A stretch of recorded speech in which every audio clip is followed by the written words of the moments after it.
Hi, it's Emma from Road Angel, and today I'm going to show you how to update your Pure Sync on the Apple Mac. First of all, go to this website.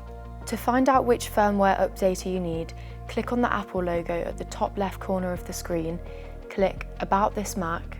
If your chip says Apple, you need to use the firmware updater Apple Silicon.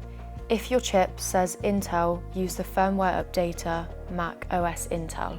As we're on an Apple chip, we'll be using the firmware updater for Apple Silicon. Once it's downloaded, double-click the zip file to download it. Once you've unzipped your file, you will have a firmware updater app. You'll also have a folder containing the bin files. Once you have those files, double-click the firmware updater app.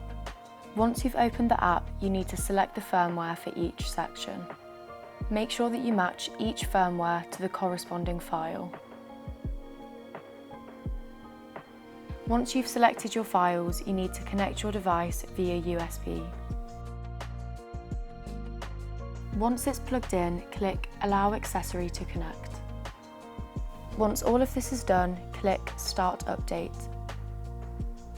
As it's updating, you'll see a loading bar on both your Mac and the device. Do not disconnect the device during the update. The firmware update is complete when the process finishes. Once completed, you will get a message saying Update completed. You're now ready to unplug your device and you're ready to go.